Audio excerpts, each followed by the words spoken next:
Meu, professor Montanha na área aqui com vocês, né? Mais uma vez, mais uma semana. E deixa eu te contar uma coisa.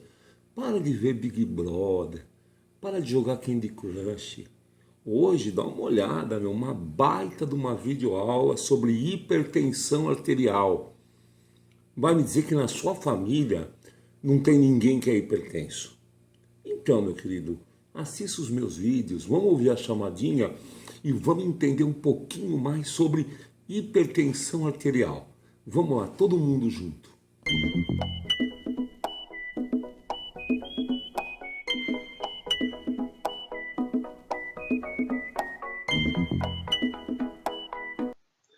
Olá, então vamos lá com o professor Montanha, nossa videoaula sobre hipertensão arterial. Pois bem, há muito tempo vocês vêm me pedindo para gravar uma aula sobre esse assunto e eu tentei organizar as ideias da maneira mais acadêmica, na linguagem mais simples possível, né? Visto os vários tipos que nós temos, né, de hipertensão arterial, visto também a forma de tratamento, a fisiopatologia dos tipos são diferenciados, né? Então vamos conversar sobre a maioria dos casos de hipertensão arterial e como ele se comporta, a sintomatologia, o diagnóstico, né? Como nós devemos nos comportar frente a esta patologia. Pois bem, vamos começar com a definição. Então, hipertensão. Tensão é sinônimo de força. Arterial. Então, isso quer dizer que é nas artérias. Então, a definição de hipertensão arterial é a força que o sangue exerce na parede das artérias. Daí o nome hipertensão arterial. Normalmente, né, a nossa pressão sistólica é em torno de 120 miligramas de mercúrio, enquanto que a diastólica é em torno de 80 miligramas de mercúrio.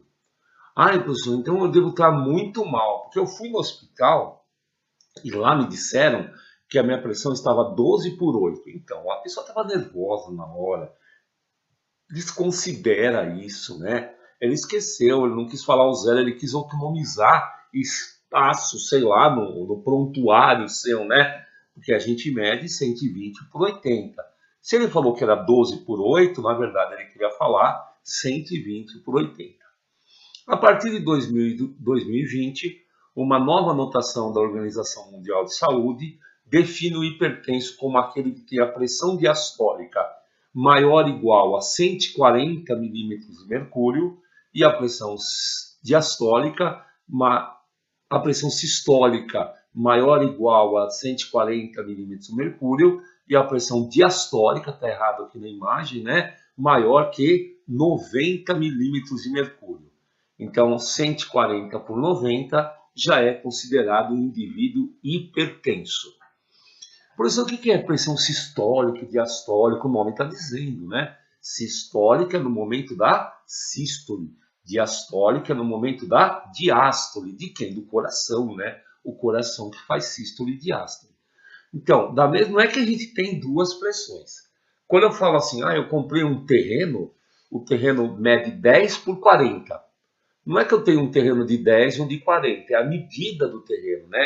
É a largura e a profundidade, 10 por 40. Quando eu digo que a pressão é 120/80, eu quero dizer que ela varia nessa faixa de tensão.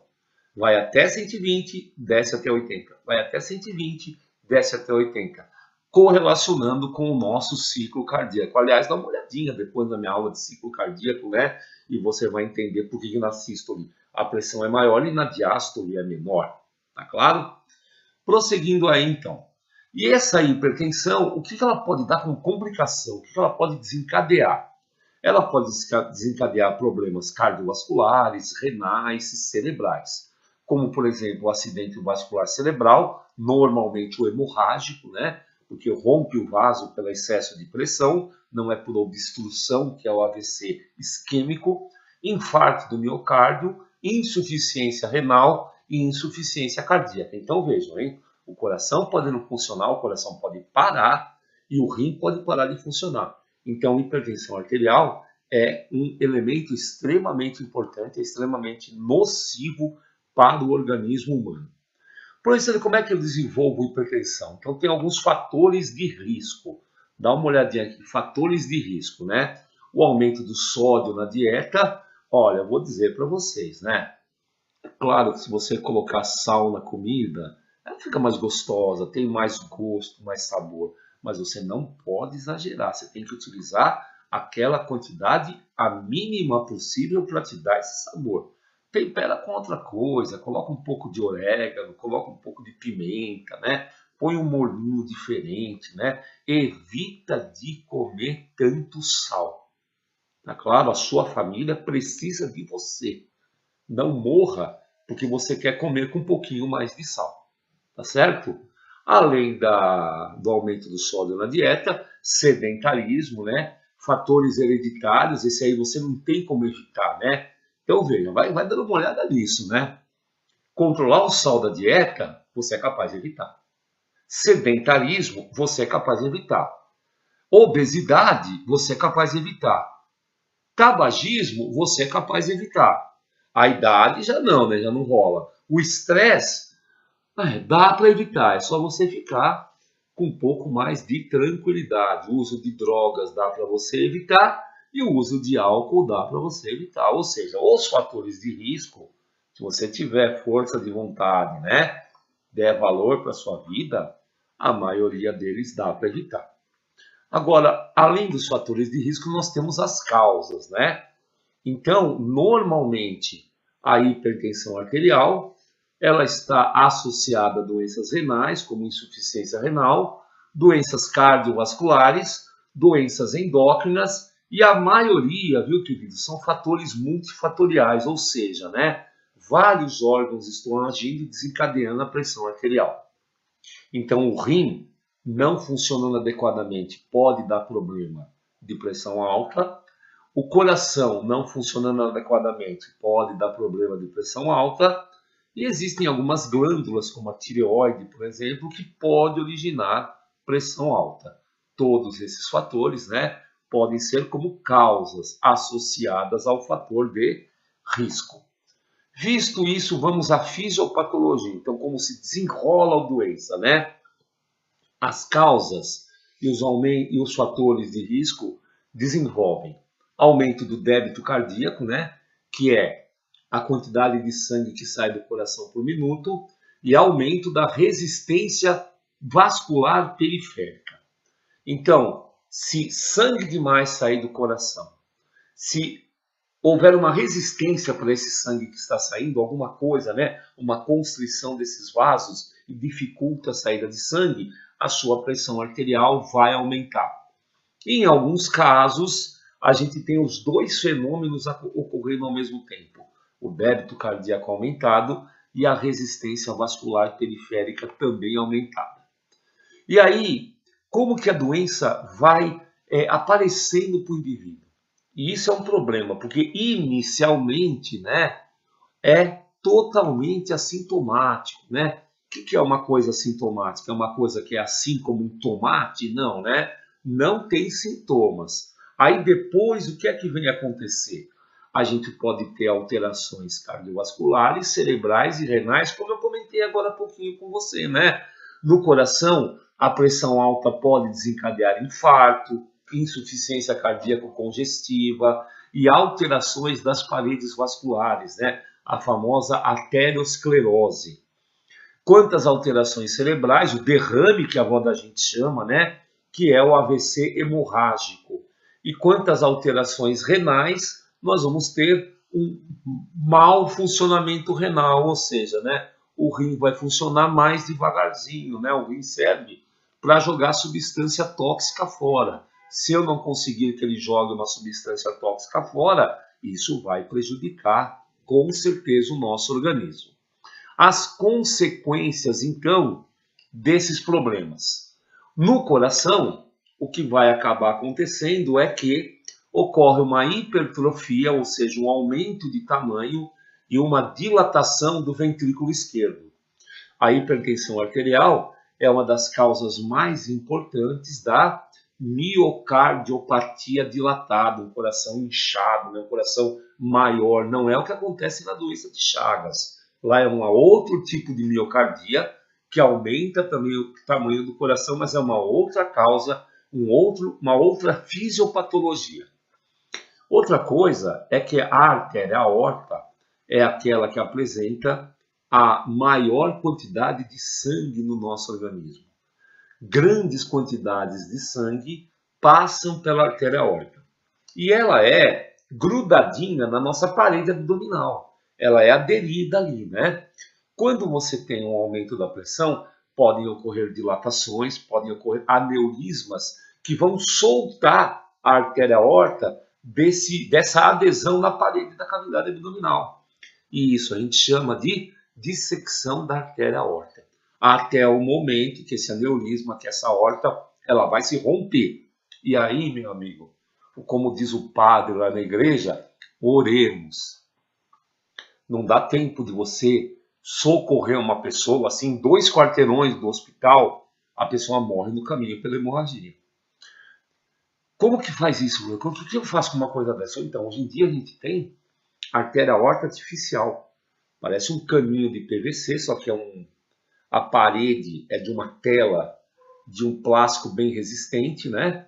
E a gente substitui, faz uma circulação extracorpórea e substitui. É difícil, né? Dependendo da idade da pessoa, não dá mais para fazer. Você só tem métodos paliativos para tentar evitar que esse rompimento ocorra o mais tarde possível. Porém, né? O desencadear de uma doença dissecante de aorta em pessoas de idade, ele é um mau prognóstico. E a cardiomegalia, que eu falei, que é o aumento do tamanho da área cardíaca do coração. Pois bem, clinicamente, o que a pessoa vai sentir? Então, a sintomatologia, né? Então, ela vai variar, né? Porque são alterações renais, cardíacas e cerebrais. Então, pode aparecer uma hiperemia facial, o cara fica vermelho, né? Sangramentos nasais, que é a epistaxe, dores de cabeça, tonturas, desmaios, fadiga muscular. Aqui não está escrito, mas também a avó da gente fala, né? Batedeira no peito, aquela taquicardia, aquela sensação de aperto no coração, né? Tudo isso é sintoma que aparece no quadro clínico da hipertensão arterial. Prosseguindo mais um pouquinho com essa nossa explicação, né? O diagnóstico. E veja que legal que é o diagnóstico, né? A primeira coisa é a história clínica. Na história clínica, a gente vai perguntar se tem casos na família. No exame físico, a gente pergunta, a gente vê, né? A gente afere a pressão arterial. E veja, isso é importante, né? Para você aferir a pressão arterial, o cara tem que estar sentado, acomodado, confortável. E a gente deve fazer várias medidas durante a consulta para ver se essa pressão arterial está acima de 140 ou acima de 90, né? Batimento, acima de 90 milímetros de mercúrio para considerar a hipertensão. Então, várias medidas. Fora isso, nós podemos fazer exames para avaliar a função renal. O colesterol é um fator de risco, né, para a instalação de hipertensão. O exame de imagem, né, a gente dá uma olhada no rim e no coração, se eles estão de tamanho aumentado. Para o rim, nós temos também exame de creatina e creatinina, sódio e potássio. E se por acaso a gente desconfiar que essa hipertensão é de origem endócrina, a gente deve avaliar principalmente, né, a glândula tireoide e a glândula adrenal, que são as duas mais comumente, né, desencadeiam o aumento da pressão arterial. O tratamento ele vai variar com a causa. Se for um problema renal, não adianta eu dar um diurético para baixar a pressão. Eu vou ter que dar um vasodilatador. Se for um problema nervoso, onde o vaso contrai, aí eu posso dar um diurético, né? E normalmente eu faço uma associação de vasodilatadores com o diurético. Além do tratamento da pressão, nós temos que acompanhar o órgão, né, o qual está relacionado com a origem da doença. Pois bem, eu espero que vocês, né, tenham gostado dessa doença, né, tenham aprendido alguma coisa de hipertensão. Muito mais coisa pode ser dita, né? Tem hipertensão arterial primária, secundária, a gente tem a hipertensão arterial maligna, quando os valores ultrapassam de 200 miligramas não, milímetros de mercúrio na pressão sistólica.